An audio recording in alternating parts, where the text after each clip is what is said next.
이제 우리가 기어코 사도행전 말씀에 이르렀습니다. 창세기부터 중요한 말씀들을 계속 전해 오다가 최근에 우리가 성경 필사 운동을 전개함으로 인해서 한 달가량을 4주가량을 성경에 관한, 그래서 에스겔 선지자, 예레미야 선지자, 잠언서의 말씀 등등을 말씀을 드리면서 하나님의 말씀이 얼마나 중요한가, 또 성경에 있는 그 중요한 사람들이 그 하나님의 말씀을 어떻게 대했는가라고 하는 것들에 대해서 말씀을 우리가 함께 보았습니다. 오늘부터 보게 되어지는 이 사도행전 굉장히 중요한 말씀입니다. 어쩌면 성경 66권 가운데서 가장 중요한 말씀이 아니겠나 그런 생각을 해볼 정도로 이 성경은 중요한 말씀입니다. 우리가 신약 성경을 구분을 해놓으면 이렇게 구분합니다. 복음서가 있습니다. 복음서를 또 둘로 나누면 공관복음이라고 하는 마태, 마가, 누가복음이 있고요. 요한복음을 하나 더 붙여서 사복음서라고 이야기를 하기도 합니다. 역사서가 있습니다. 그 역사서는 사도행전, 우리가 보는 이 말씀이 바로 역사서입니다. 그리고 로마서부터 이제 요한계시록 전까지 서신서라고 말하기도 하고요. 그리고 요한계시록을 예언서라고 말을 합니다. 역사서가 있습니다. 사도행전. 사복음서를 마치고 서신서 들어가기 전에 역사서가 중간에 딱 끼어 있습니다. 사도행전. 그런데 이 사도행전은 누가 썼는가 하면 누가가 기록을 했습니다. 누가. 그러면 누가복음도 있지 않습니까? 그래요. 누가복음도 이 누가가 기록을 했습니다. 이 누가는 바울의 동역자였는데요. 이 누가가 자신의 여행 기록을 기초로 해서 기록한 책이 바로 이 사도행전인데, 누가복음은 과연 어떤 것들이 기록되어져 있는가? 누가가 이 누가복음을 쓸 때에 저는 이 누가의 통찰력, 그의 신앙, 또 그의 신학적인 그런 학식 높은 그의 관념, 이러한 것들이 이 누가에 농축되어져 있다라고 보는데요. 누가서는 예수님이 잉태하신 장면부터 이제 기록이 되어집니다. 그리고 예수님의 승천까지 기록을 해놓고 있어요.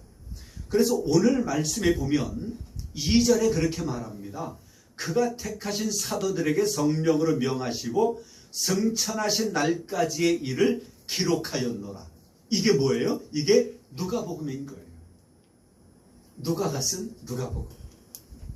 그리고 나서 그가 고난받으신 후에 또한 그들에게 확실한 증거로 친히 살아계심을 나타나사 40일 동안 그들에게 보이시며 하나님의 나라의 일을 말씀하셨다. 승천하시고는, 이제 승천하셨으니까 우리의 눈에 보이지 않잖아요.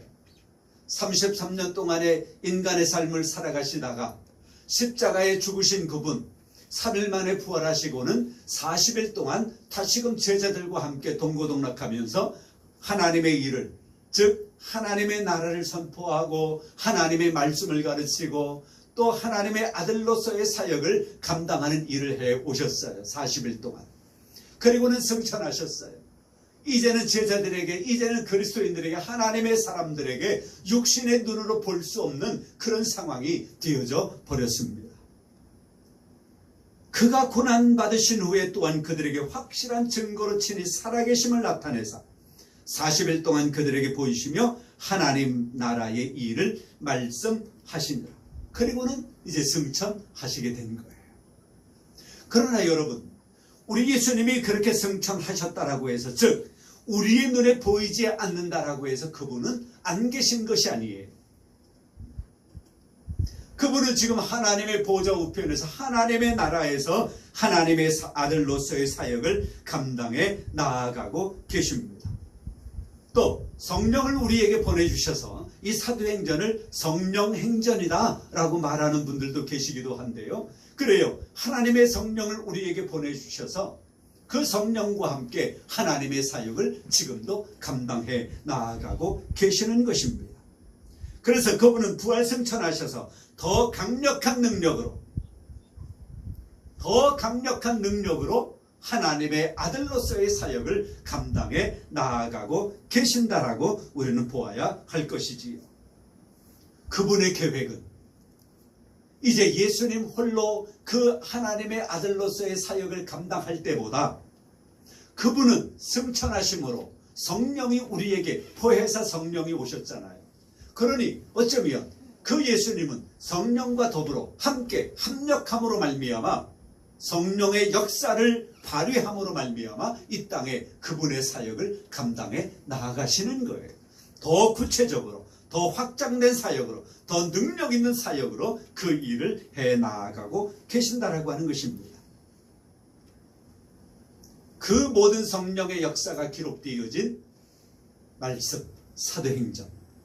저는 이 말씀을 보면서 그런 생각을 했습니다. 우리나라에 척추 같은, 등뼈 같은 산맥을 우리가 이야기한다면, 물론 우리가 좀 동쪽으로 기울어져 있기 때문에 좀 아쉬운 마음이 들기는 하지만 태백산맥이 있어요. 우리나라의 등뼈, 척추와 같은 역할을 감당한다, 그런 이야기를 해요. 저는 이 사도행전의 말씀을 신약성경의 등뼈, 신약성경의 척추와도 같은 역할을 감당한다, 그렇게 보는 거예요. 분기점이 되어지는 겁니다. 사복음서와 서신서의 그 중간에 역사서가 기록되어져 있습니다. 그런데요, 하나님을 믿는 믿음의 사람일 뿐만이 아니라 신학자로 학식이 높은 의사로서의 일을 감당하고 있는 이 학식이 높은 사람, 이 누가복음과 더불어 이 사도행전을 기록했고, 이 사도행전이 그런 등뼈 같은 역할을 감당한다라고 하는 것에 저는 감동하지 않을 수가 없어요. 분기점이라고 하는 것이 우리에게 있잖아요. 내 인생을 바꾸는 그 한 분기점, 사도행전은 마치 그런 것과 같다라고 볼 수 있는 것입니다. 그런데 오늘 말씀을 볼 때의 3절에 보면 많은 증거로 친히 살아계심을 나타내서 그렇게 말해요. 많은 증거. 이제 우리는 이 증거를 우리가 받아야 될 것입니다. 여러분 모두가 예수 그리스도, 하나님의 성령께서 베푸시는 그 모든 역사를 여러분의 삶에, 여러분의 신앙 안에 체휼함으로 말미암아 여러분이 산 증인들이 되어지시기를 바랍니다. 우리는 그리스도의 증인들이에요. 우리는 하나님의 증인들입니다. 우리는 성령의 증인들이고요. 우리는 하나님의 말씀의 증인들입니다. 증인. 그러면 증인들은 무엇을 가지고 있습니까? 증인들이 가지고 있는 것? 증거지요, 증거. 증거가 있는 사람이 증인의 역할을 감당하는 거예요. 우리에게 있는 증거가 무엇입니까? 예수 그리스도와 하나님의 성령, 우리가 예수 그리스도를 믿는 그 믿음 등등, 그 믿음으로 말미암아 우리에게 표출되어져 나온, 우리에게 역사되어져 나온 그 많은 삶의 내용들, 이러한 것들이 우리는 예수 그리스도의 증거, 예수님을 믿는 증거, 그 증인의 삶을 우리는 살아가야 하는 것입니다. 제 선배가 있습니다. 고향 선배. 그 선배가 이 장마철에 저희 고향 교회가 좀 언덕 위에 있었는데요. 큰 장마철에 나무가 쓰러지고 흙이 떠내려가고 그런 일이 있었어요. 그런데 청년들이 거기에서 그걸 작업을 하는 거예요. 쓰러진 나무, 또 가지가 꺾여진 나무 처리해내고 떠내려간 흙 다시금 올려서 시멘트로, 청년들이, 옛날엔 그런 청년들이 그런 일들을 했어요. 그런데 한 청년이 니어카를 끌고 그 짐을 싣고 가다가 턱 걸리는 바람에 그 니어카 모서리에 여기를 찍힌 거예요. 크게 상처가 났어요. 지금도 흉터가 있어요. 가끔 만나면 그 선배는 그 흉터 이야기를 하면 그런 이야기를 해요. 내가 하나님의 성전 교회에서 작업하다가 이렇게 다친 이 흉터, 이게 내 흔적이야. 난 이것 때문에 나는 주님을 떠날 수 없어. 그런 이야기를 가끔 하는 것을 우리가 들어봤어요. 이 흔적 때문에 하나님을 떠날 수가 없다는 거예요. 교회에서 그렇게 봉사하다가 그랬으니까. 그리고 누군가가 그 흉터를 이야기하고 눈에 보이니까 말이죠. 그럴 때마다 그걸 부끄러워하지 아니하고 당당하게 이야기한다는 거예요. 내가 청년 때 교회에서 이렇게 봉사하다가. 그래서 나는 이 흔적 때문에 하나님을 떠날 수가 없고, 여자분인데 목사예요. 저보다 먼저 목사 안수를 받았어요. 그 흔적 때문에 그분이 신학교를 늦게 그렇게 공부를 하고 저보다 1년 먼저 목사 안수를 받은 선배예요. 우리에게 어떤 흔적이 있습니까? 어떤 증거가 있습니까? 여러분에게는 어떻습니까? 우리가 성경 필사하잖아요. 그것이 여러분에게 하나의 또 증거가 될 수 있기를 바랍니다. 하나님의 말씀을 여러분들이 손으로 필사하면서 눈으로 보고 손으로 필사할 때에 귀로는 하나님의 음성을 듣고요. 여러분의 머리와 여러분의 영혼 속에서는 하나님의 음성이 메아리처럼 늘 들려올 수 있기를 바랍니다. 그래서 그 말씀이 레마의 말씀으로 여러분의 삶에 적용되어짐으로 말미암아 여러분의 신앙과 여러분의 인생의 삶에 큰 유익된 그런 말씀이 될 수 있기를 바랍니다. 제자들에게는 그런 증거가 있었습니다. 누가에게도 증거가 있었고요. 제자들에게 그런 증거가 있었습니다. 그래서 그들은 그 증거를 가지고 어떤 삶을 살아가느냐. 4절에 보니까요. 사도와 함께 모이사 그들에게 분부하여 이르시되 예루살렘을 떠나지 말고 내게서 들은 바 아버지께서 약속하신 것을 기다리라. 그 믿음으로 그들은 살아가는 거예요. 아버지께서 약속하신 것을 기다리는. 그래서 이 신약성경이 흘러가다가 요한계시록 마지막에서는 마라나타 주 예수여 어서 오시옵소서, 주 예수 그리스도의 다시 오실 것을 기다리는 그 기다림의 믿음으로 초대교회 그리스도인들은 살아갔습니다.